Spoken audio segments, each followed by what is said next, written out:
Bet par vēl vienu spēli turpina Reinis Ošinieks. 13. kārtas centrālajā spēlē Rīgas Skonto savā laukumā uzņēma Latvijas futbola virslīgas līdervienību Daugavpils Daugavu. Abu komandu pirmajā tikšanās reizē Daugavpilī spēle noslēdzās neizšķirti 1-1. Abas komandas sākumā cīnījās par pārsvaru mačā, vairākas reizes apdraudot pretinieku vārtus.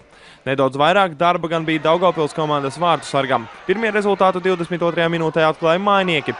Pēc vārtu gūšanas daudz pārliecinošāk bumbu kontrolēja skontieši, un viņu pūles drīz vien atmaksājās. Puslaika izskaņā 39. minūtē jau pavisam komfortabls 2-0. Arī pēc atpūtas iniciatīva piederēja Rīgas komandai, taču iespēju uz pretuzbrukumiem nelaida garām arī viesi. Tomēr viņiem tā arī šīs spēles laikā vārtus Skonto vārtos neizdevās iesist. Tiesa, savos gan.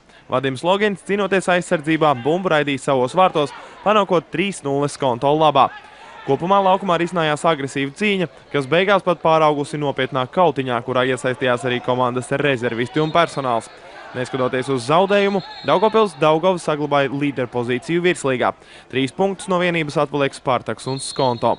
Pēc Ķēzarmežā aizvadīta pēdējā diena Anglijas Premjerlīgas kluba Redinga aizsarga Kaspara Gorkša rīkotajā jauniešu futbola nometnē numur 13.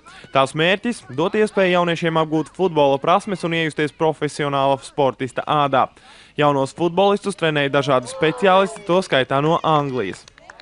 Es domāju, ka es melošu, ja es teikšu, ka pa 4 dienām kādu es te esmu uztrenējis un viņš tagad ir 2 reizes labāks spēlētājs. Bet es domāju, ka tā vairāk ir runa, ka mēs devām bērniem iespēju patrenēties